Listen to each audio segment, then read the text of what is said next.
All right, before you watch this video lesson, please make sure that you take the 925 The Devil and Tom Walker Reading Focused Quiz. The topic for the lesson is ACT style writing prompt and The Devil and Tom Walker.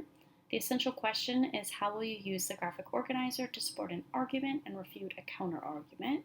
And the learning target is to create an organization that logically sequences claims, counterclaims, reasons, and evidence.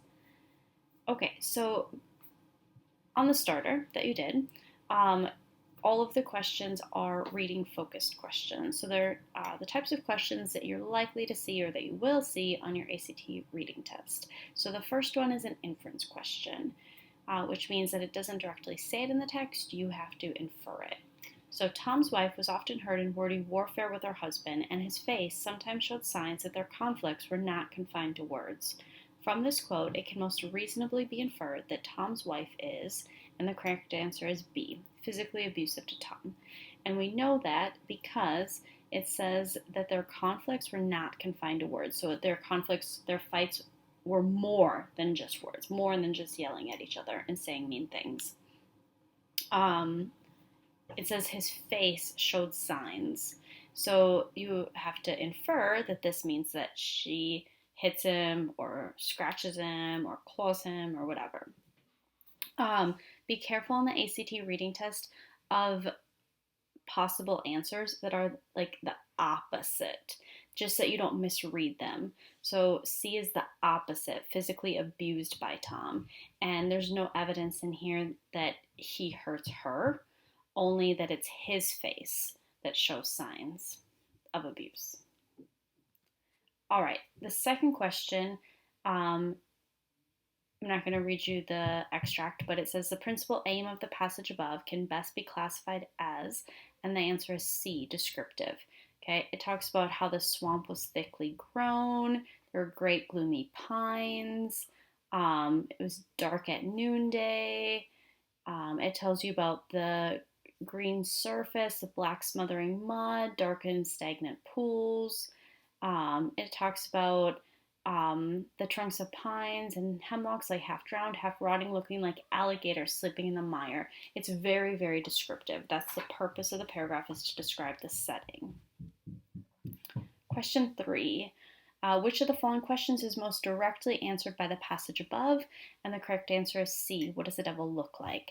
So it says that he is wearing a half Indian garb, a red belt sash on him, that he looks like he's covered in soot, that he has coarse black hair, that he's carrying an axe. Question 4. What are you doing on my ground? Said the black man with a hoarse, growling voice. Your ground, said Tom with a sneer. No more your grounds than mine. They belong to Deacon Peabody. The dialogue above reveals Tom's, and the answer is A, indignation over the devil questioning him.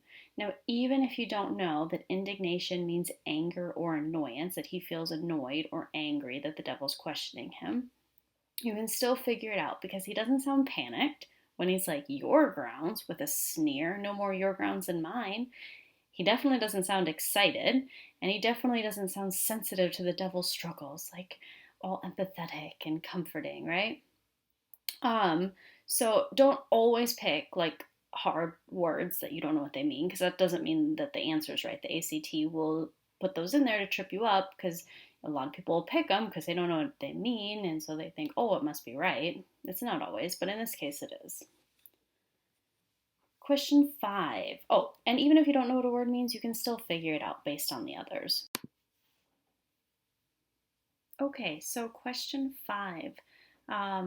The devil has told Tom of great sums of money, and it says, but they were to be had only on certain conditions. What these conditions were may easily be surmised, though Tom never disclosed them publicly. It can most reasonably be inferred that the conditions were, so in the story, we know that Tom makes a deal with the devil, and the devil gives Tom money. But we never know what Tom gives the devil in return. We have to figure it out, okay? And Irving tells us that these conditions can be easily surmised. You can figure it out very easily. And the correct answer is D, that the devil would give Tom the money in exchange for Tom's soul, that when Tom died, he would go to hell. Be careful again with answers on the ACT that are the opposite. So that Tom would give the devil the money in exchange for the devil's soul. So just be careful that you read things carefully. And then last year, the biggest mistake on the romanticism test was that people kept thinking that Tom gave his wife to the devil. He didn't, okay? He went to her and was like, hey, the devil says he'll give me all this money if I, give him my soul. And she really wanted him to, yeah? And because she really wanted him to, he's like, oh, fine, I'm not doing it. Because he doesn't want to make his wife happy. He doesn't want to do what she wants him to do. So she ends up deciding, well, if you're not going to make the deal with the devil, then I'm going to do it myself. And so she goes and meets with the devil, and then the devil's like, hey, bring me all the articles of value from your house. So she wraps them up in her apron, all their silver, etc. And she goes off, and then Tom never hears from her again. So he didn't give the devil his wife, okay? Or that wasn't part of the deal. So just so you know, the B and C are wrong. All right, question 6. Tom consoled himself for the loss of his property with the loss of his wife. Based on the quote above, Tom's reaction to the death of his wife can best be described as, and the correct answer is C, happiness. How do we know? It says Tom consoled himself. He comforted himself because he was really upset about losing his property, all the silver and all the art, items of value from their house. He was really upset about losing those because, we know they're greedy. But he's like, well, at least my wife's gone, right? And that made him feel better. So he feels pretty happy. I think it even says in the line after that he feels thankful, gratitude that the devil took her off his hands for him. All right, question 7. Such was the end of Tom Walker and his ill-gotten wealth. Let all griping money brokers lay this story to heart. The truth of it is not to be doubted. The very hole under the oak trees from whence he dug Kit's money is to be seen to this day. The main purpose of this extract is to, and the correct answer is A, serve as a warning against greed. All right, so the next thing you're going to do is I'm going to introduce you to what the ACT style writing prompt looks like, and what you'll have to do, and then you're going to plan it out using the graphic organizer that's attached. So on today's assignment, you'll see a PDF, and I just want you to open that up. And it says Misogyny and the Devil and Tom Walker. So the first thing you want to do is read the prompt. This is really important on the paragraph or on the ACT because this paragraph a lot of times has some really helpful information in it, including some examples you could use. So it says misogyny is defined as dislike of, contempt for, or ingrained prejudice against women. Some have argued that Washington Irving must have been a misogynist because he consistently portrays women negatively in his stories. It is worth considering if the negative portrayal of Tom's wife in The Devil and Tom Walker is justification for labeling Irving as misogynist.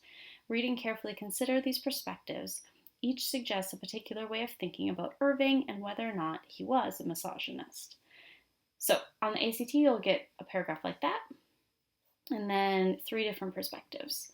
So the first one is, Irving was absolutely a misogynist. The way he portrays Tom's wife is proof that he had a negative opinion of women.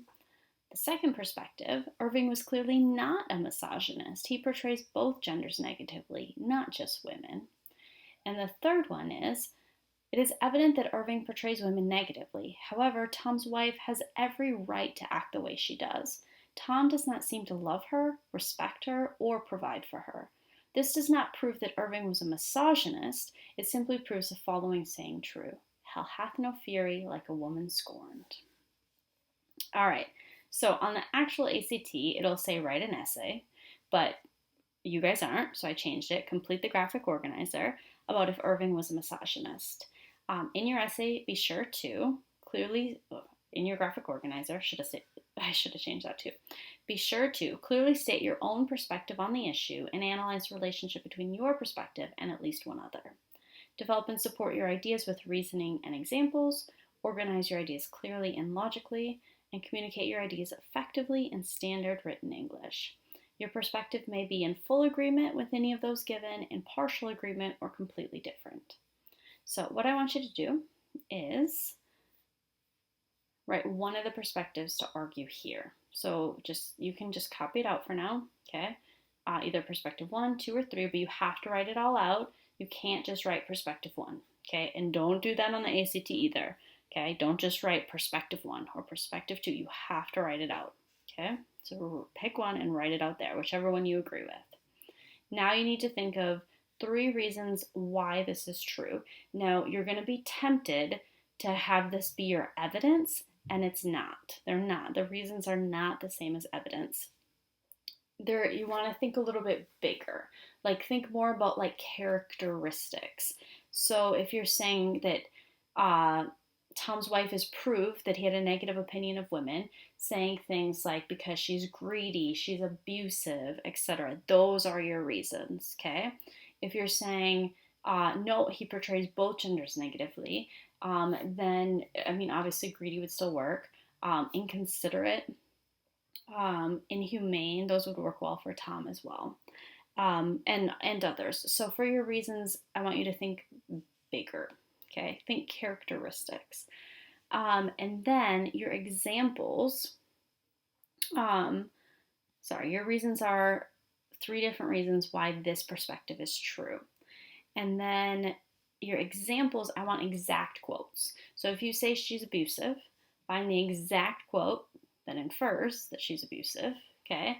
If you say she's greedy, find me a quote that proves that she's greedy.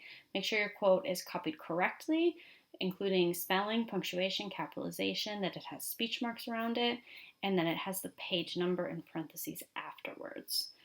And then lastly, on this page, you want to explain why this quote supports this reason.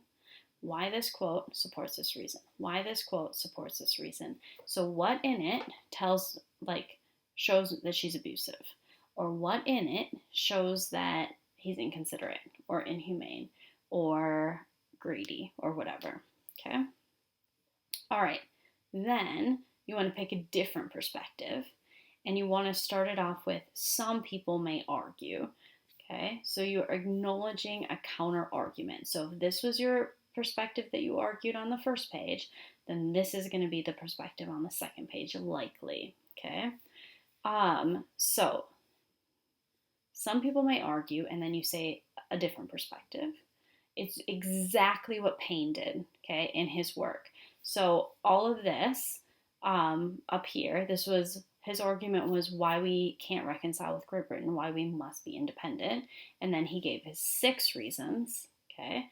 And then he said, some people might say that we need to stay with Britain. She's our parent country. She protects us, right? If that sounds familiar. Sorry, those are his reasons down here, right? She's our parent country. She protects us. We flourished because of her, right? So what you're going to do is you're going to pick one of these other 2, whichever one you haven't done, or whatever. Yeah, pick one you haven't done. And then you're writing it there. And then you're going to give me 2 reasons why people might think that's true, okay? And then underneath those, you have to explain why they're wrong, why that reason is irrelevant, or why that reason is not important as yours. Because it's very, we don't want you to have a balanced essay. We want you to write an argumentative essay, a persuasive essay, like Paine, okay? So we don't want it to be like, well, both sides are valid. We don't want that.